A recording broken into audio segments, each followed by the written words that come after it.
자, 오늘 또 나는 솔로 29기 본방 보고 간단하게 말씀을 드려보겠습니다. 이번 주 방송도 재밌게 봤습니다. 이번 주에는 광수, 영식이 좀 눈에 띄더라고요. 특히 영식 같은 경우에는 영자 딴에는 이제 위로해준다고, 여기는 나이 차이가 나서 그렇지 나가면은 인기 많을 거야 이렇게 얘기했는데, 영식은 이제 영자에게 본인이 관심이 있잖아요. 그런 여자로부터 본인이 그런 SNS DM이나 뭐 이런 거를 노리는 사람으로 진정성을 의심받고 본인의 마음을 영자가 그렇게 판단했다는 거에 혼자서 부글부글 했나 봐요. 그래가지고 영자를 불러내가지고 그거를 설마 했는데 막 따지더라고요. 야, 이런 건 처음 봤는데, 영자가 확실히 대치동의 수학교습소를 운영한 그 짬바가 있으니까, 또 강사로 일한 지도 오래되나보니까 뭔가 컴플레인을 좀 대처하는 그런 느낌의 신선하다 할까? 그런 대화였습니다. 그 와중에 영식의 일단 감정을 가라앉히기 위해서 영자가 무조건 공감을 해주면서 기분 나쁘셨다면 미안하다고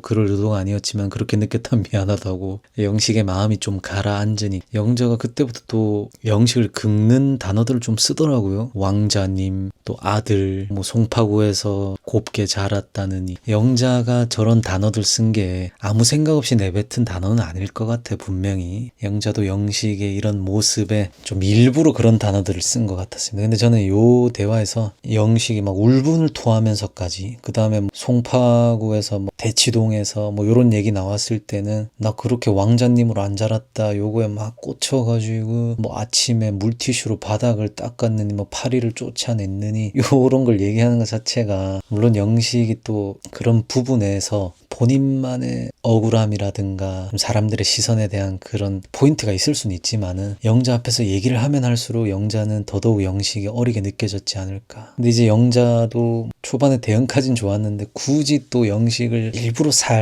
좀 자극하는 느낌이 있더라고요. 그래서 요 얘기는 또 다른 영상에서 좀 자세하게 얘기를 해보고요. 그 다음에 영수 뭐 여전히 자신감, 또 허세, 그치만 여자들로부터 본인이 인기남이라는 것을 여기저기서 전해 듣고 인지를 하게 된 것 같아요. 드디어 거기다가 본인이 관심 있었던 옥순, 영숙에게까지 그분들의 마음을 듣고는 영수의 어깨가 어디까지 올라갔을 겁니다. 옥순과 영수가 서로 1순위라는 것을 확인을 했는데, 다음 주 예고에서 남자들의 선택이 있단 말이죠. 근데 여기서 영수가 옥순을 선택할 것이냐, 아니면은 지금 여자들이 영수님이 옥순바락이라고 해가지고 분위기가 퍼져 있다, 요것을 영수가 인지를 한 상황에서 옥순을 선택을 해버리면 이제 옥순과 아예 그냥 가야 됩니다. 근데 옥순과 본인이 잘 될지 안 될지 모른단 말이죠. 그렇기 때문에 옥순을 선택하면은 이게 다른 여자들은 이제 완전히 빠빠인데, 영수가 또 머리를 굴려가지고 다른 선택을 할 것인지 그게 좀 궁금해지고, 영수가 인기남인 이유,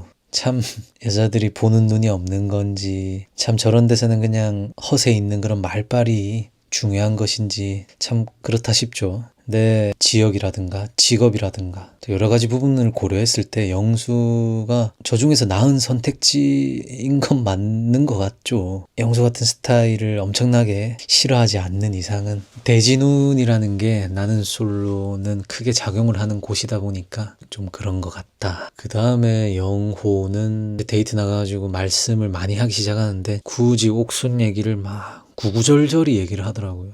근데 저게 여자분들이 영호를 선택해가지고 온 상황에서 영호 딴에는 뭐 깔끔하게 내가 옥순에게 마음을 접었다라는 것을 부연 설명하면서 저런 얘기까지 넣은 것 같은데, 그닥 이제 말하는 부분에서 센스나 그런 재주는 없는 것 같다. 눈치도 살짝은 없는 것 같고, 영호의 매력이 조금 떨어져 보이더라고, 저번 주에 비해서. 그 다음에 영철 같은 경우에는 여자들 참 관심 없어 하더만 영숙에게 푹 빠졌더만요. 영숙이 지금 가장 보고 싶은 사람 아빠라는 대답에서 영철은 여러 가지 상상을 했을 거예요. 본인이 가정을 꾸렸을 때 영숙이 이제 아빠를 대하는 그 감정이 낳은 그 딸에게도 올바르게 전해질 것이고, 그게 교육이고 뭐 그런 상상까지 했을 것이고, 그러다 보니까 영숙의 그런 취미, 성향 이런 것보다도 그게 크게 와닿은 것 같아요. 근데 영숙은 여행 부분만 들었을 때도 영철과는 시작도 해서는 안 될 것 같은, 트러블이 많을 것 같은 그런 느낌을 받았단 말이죠.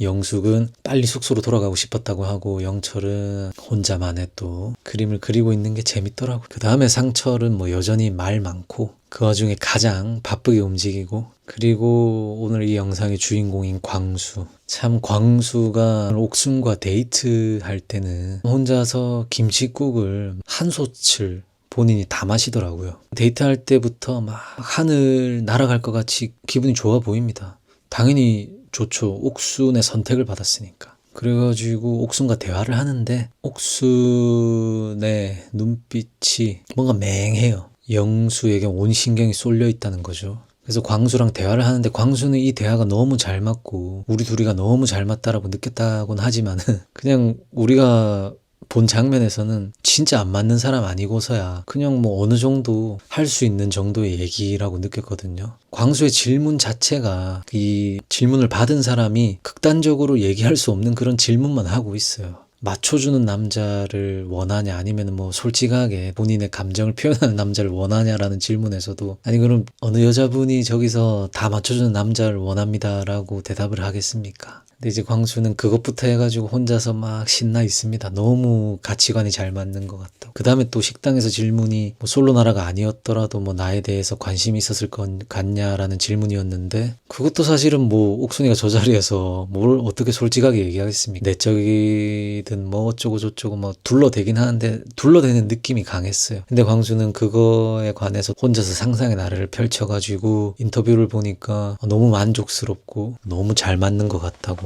그리고 옥순도 나를 마음에 들어 하는 것 같다고 하는데 광수가 다른 상황은 잘 읽는지는 모르겠지만은 이 데이트만 봤을 때는 물론 기쁜 감정이 너무 이제 크게 지금 앞서 있어가지고 더 다른 부분을 못 본 것일 수도 있겠지만은 어쨌든 이제 이성 간의 대화 관계에서는 좀 흐름을 잘 못 읽어내는 것 같은 그런 느낌도 들어요. 그 이유가 경험이 부족하다든지 아니면 성향상 그렇다든지 뭐 여러 가지 요인이 있을 수 있겠지만 일단은 그래 보입니다. 그리고 광수가 여자분들에게 첫인상 한 표도 못 받았을 때도 했던 말이 솔직히 한두 표는 받을 줄 알았다 이런 말을 했단 말이죠. 그래서 그때 당시에 뭐 많은 분들이 메타인지 자기 객관화 잘 안 되는 거 아니냐 이렇게 했는데 광수가 마지막 부분에 영철에게 영수 뒷담을 해요. 그전에는 상철 뒷담도 했고 자기 전에 누워가지고 영철에게 영수님은 어떤 매력이야? 아 솔직히 진짜 모르겠어. 옥수님도 영수님이 있다고 하니까 아 근데 난 솔직히 모르겠거든. 여자들은 그걸 뭔가 자신감이라고 보는 것 같은데 아니 솔직히 남자들끼리는 그게 자신감이 아니란 걸 알잖아요. 아 난 진짜 모르겠어 미안하지만 이렇게 하는 부분이 나옵니다. 광수가 이성 간의 대화에서 흐름을 잘 못 짚는다라는 소리를 듣고 있지만은 영수는 잘 파악했다 이런 소리를 들을 것 같은 그런 뒷담이긴 했어요. 개인적으로 봤을 때는. 솔직히 우리가 방송으로 봐도 영수가 허세 가득하잖아요. 광수가 맞는 말이긴 한데 광수가 그 전에 했던 말들이 데이트 바로 갔다 온 직후에 영철이 자고 있는데 나 그냥 된 것 같다. 너무 잘 맞다. 어떻게 이 사람이 이런 곳에서 만날 수가 있냐. 나 너무 좋았다. 그리고 옥수님의 3명의 남자 다 들었는데 내 생각에는 큰 위협이 없다. 요렇게 했고 상철에게도 내랑 옥수는 방송을 하고 온 게 아니라 커플 1일차 데이트를 하고 왔다. 고래 말했단 말이죠. 근데 광수가 이때까지는 이 남자들은 뭐 잽도 안 된다. 경쟁자 취급도 안 하고 있다가 상철이 옥순과 1대1 대화하고 난 뒤에 광수에게 하는 말이 광수가 캐묻습니다. 옥순과 대화 어땠냐 하니까는 상철도 아까 들은 게 있단 말이죠. 뭐 커플 1일차 데이트. 상철도 가감없이 얘기를 해줍니다. 광수님과 데이트 어땠냐고 내가 옥순에게 물어봤는데 옥순님이 저랑 광수님이 동등하다고 하던데요. 그 얘기를 광수가 듣자마자 계속 웃상을 일부러 짓든 뭐 무의식 중에 하든 어쨌든 웃상으로 계속 일관하던 광수가 무표정이 됩니다. 그러고는 자존심의 스크래치가 그때부터 난 거죠. 그래가지고 부랴부랴 뭐 옥순에게 뭐 전해주고 그러고도 뭐 불안한 마음이 가라앉질 않아가지고 영철과 앉아가지고 상철 뒷담을 먼저 시작을 하죠. 그러니까 상철이가 영자와 데이트 그렇게 좋다고 해놓고는 와가지고 벌써 뭐 옥순 불러내가지고 하는 게 이해가 안 간다. 어떻게 저럴 수가 있냐. 그렇게 뒷담도 만약에 광수가 상철로부터 동등하대요 저랑. 이 얘기를 안 들었으면 하지 않았을 것 같은데 사람이 이제 초조해지고 불안해지고 또 여러 가지 감정들이 올라왔나 봐요. 그러니까 바로 하남자스러운 모습을 광수가 보여주는 게 이게 야 나는 솔로가 사람들의 이런 모습을 보는 게 나는 솔로지 싶더라고요. 영철이 또 공감을 잘해주잖아요. 과몰입해가지고. 광수가 폭주기관차 마냥 방송인 것도 까먹고 나는 솔로 출연했을 때 가장 조심해야 될 게 뒷담화인 것을 인지를 못한 채 상처를 깎아내리고 그 다음에 영수를 또 뒷담을 하더라고요. 광수의 이런 하남자스러운 본인이 김칫국 마셨을 때는 하지 않았을 행동이 불안감과 초조함이 엄습하니까 그 사실을 알게 되고 나니까는 이런 모습이 나오는 게 재밌더라. 광수가 옥순과 다시 잘 될 수가 있을까? 옥순이 영 광수에게 마음이 떠난 것 같단 말이죠. 계속해서 이순이라고는 하지만 그런 상황에서 광수의 초조함은 또 불안함은 날이 갈수록 좀 커질 것 같단 말이죠. 거기다가 질투식이죠 이거는. 그런 감정에 매몰된 광수가 또 어떠한 또 말들을 쏟아낼지 그런 그림이 좀 그려집니다. 광수의 분량이 결코 적지 않을 것 같은. 아무튼 그렇게 봤습니다. 그럼 오늘 영상은 광수 위주로 좀 남자 출연자들 간단하게 말씀을 드려봤고요. 또 다른 얘기들 주중의 영상으로 찾아뵙도록 하겠습니다. 그럼 오늘도 시청해주셔서 감사합니다.